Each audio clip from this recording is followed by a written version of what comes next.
Pranam Acharya. I've been in a part of the last Delhi camp, IIT Delhi camp.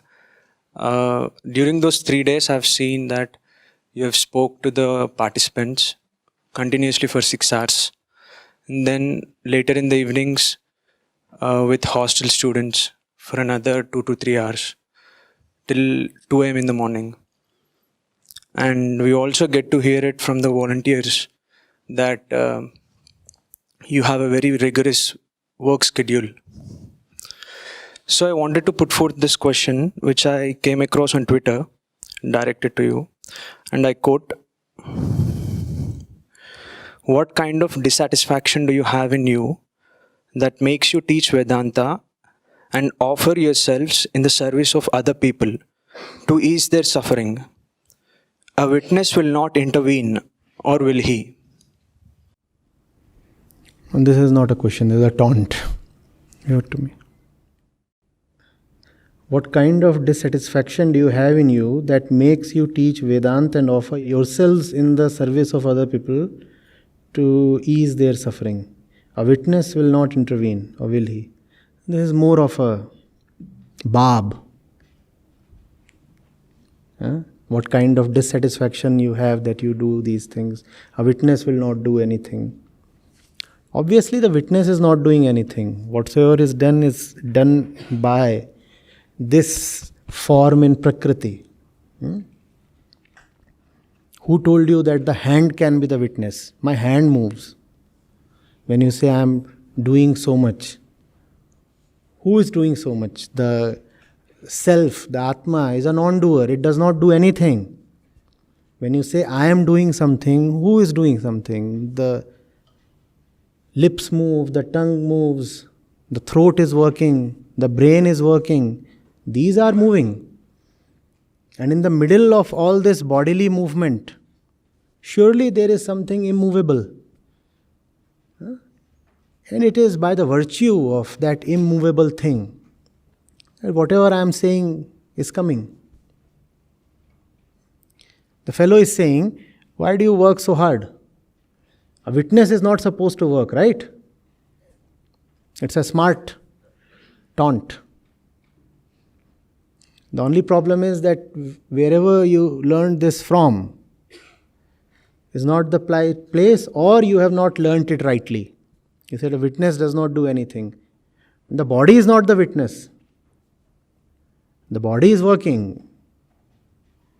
The eyes are seeing, and the body will get tired and fall off one day. The witness remains. The witness ever was. The witness is beyond time.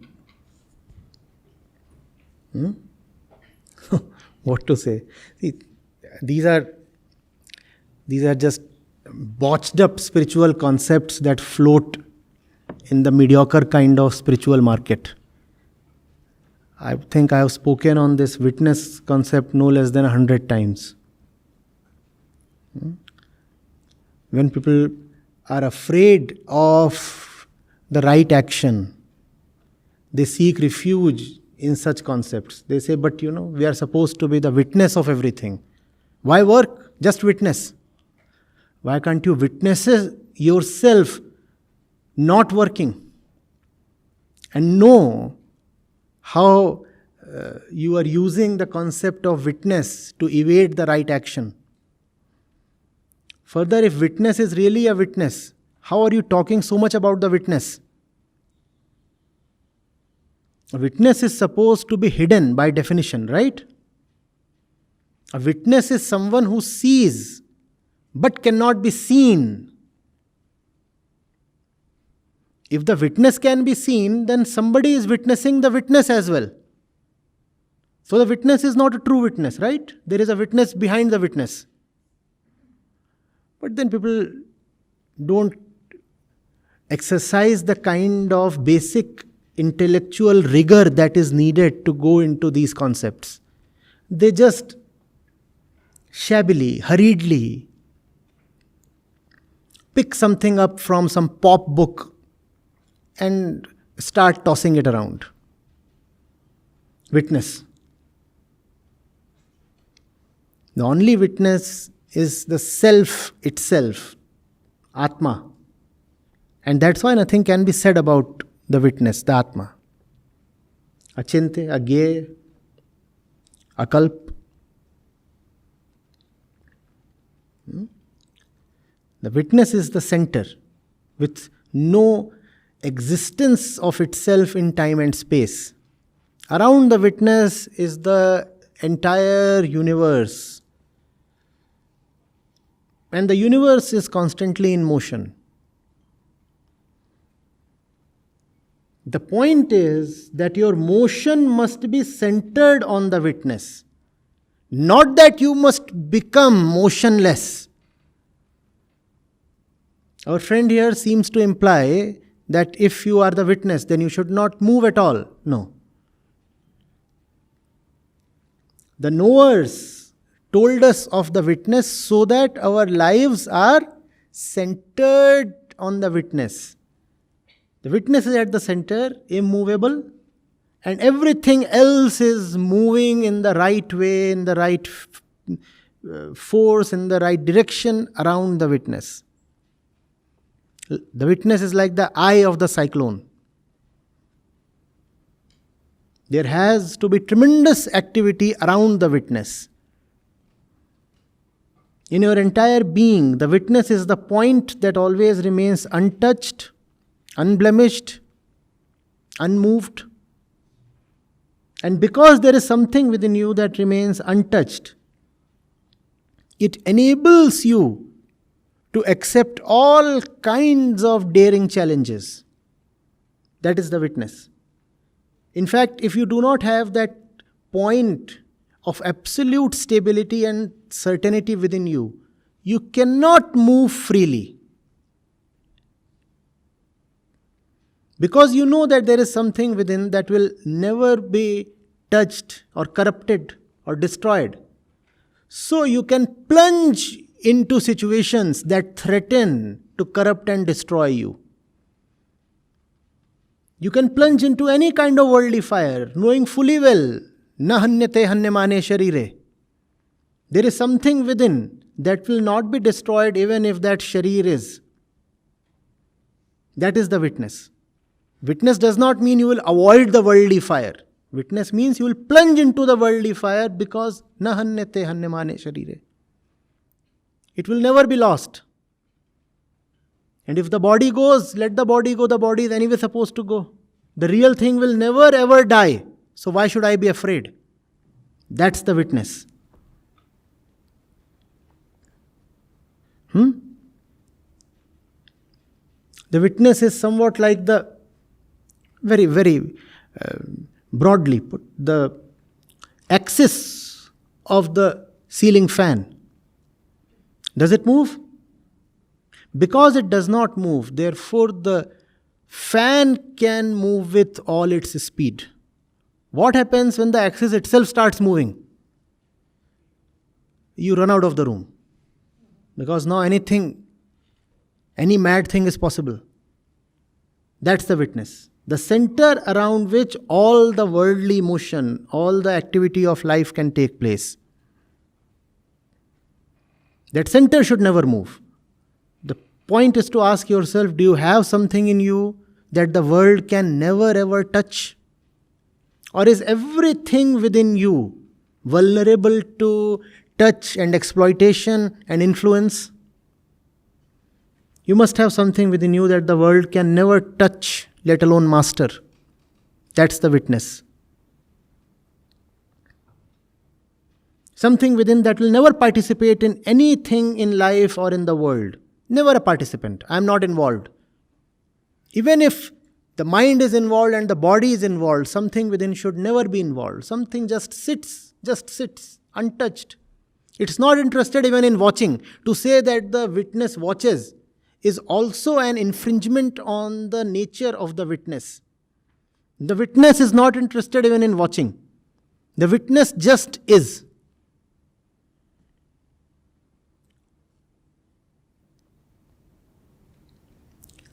Are you getting it?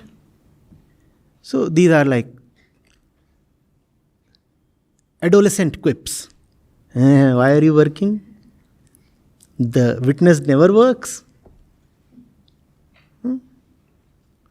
teenage, pre-college kind of stuff. I've had enough of it several years back. Till several years back. No, I get it even today as well. So you have done the worst kind of injustice to yourself when you have corrupted even the holiest. You have all kinds of random things in your kitchen and you get sick because you consume them. And then somebody gives you a bottle of medicine. And even in that bottle you fill up your regular stuff. Now is there any hope left? The one thing that could have redeemed you, even that you have lost to yourself. It is tragic when there is an intoxicant in the bottle and you gulp it down. Obviously it is bad. The thing is poisonous. But it is absolutely a thing of sorrow when in the bottle of medicine you fill in an intoxicant and take it in. Even to the words, the holiest words, we start according mediocre, lowly, worldly meanings. We have corrupted great medicines like Atma, like Turiya, like Sakshi. Each of these words stands corrupted in the worldly market of mediocre spirituality.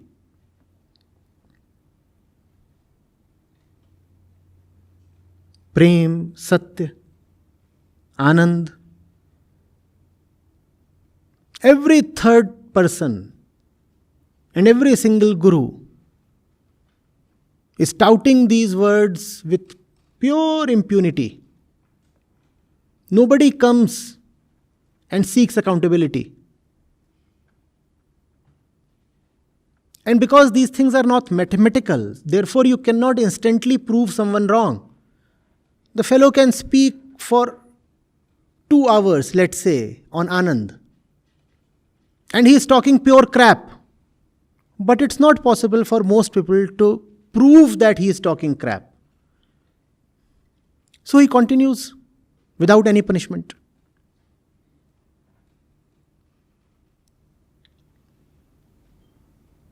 Atma, Brahm.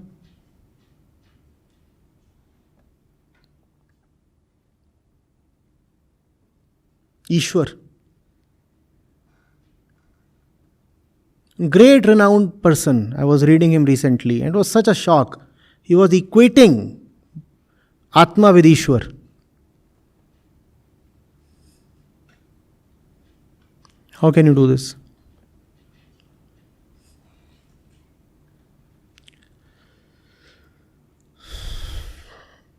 And the results have been massive. It's not that these are small mistakes that go unnoticed or unpunished in existence.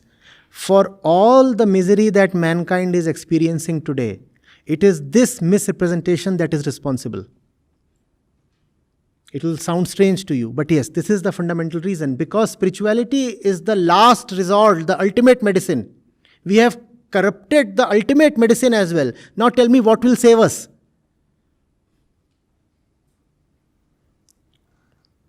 The worst offenders are these spiritual writers and pop gurus.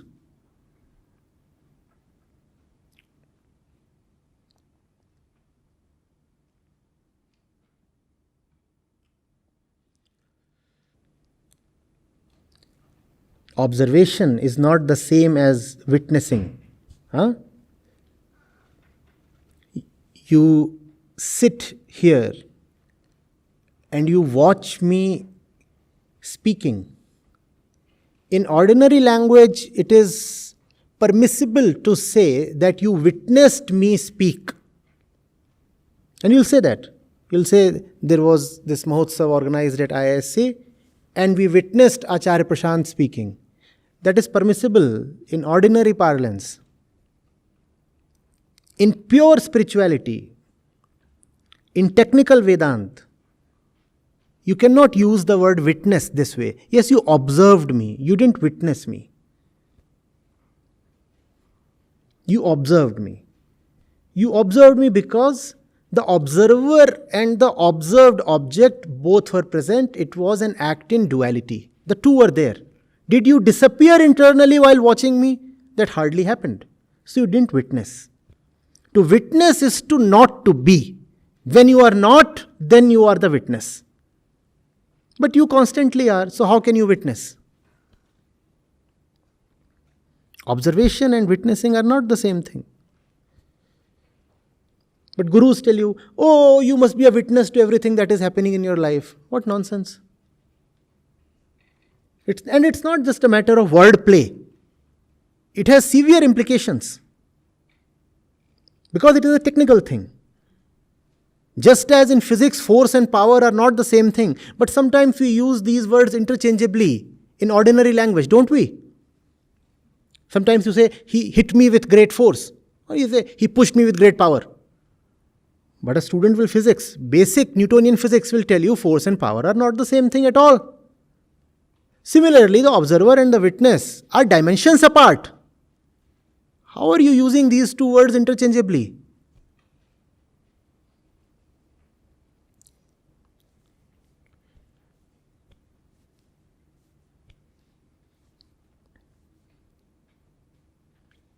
Getting it? Krishnamurti also used to say observer and observe.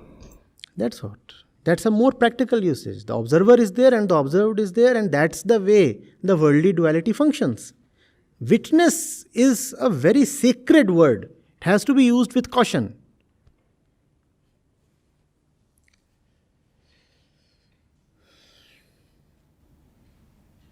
Remember that the language of Vedant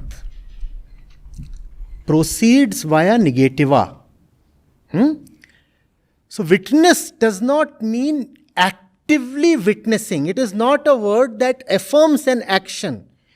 To witness only means a negation of participation.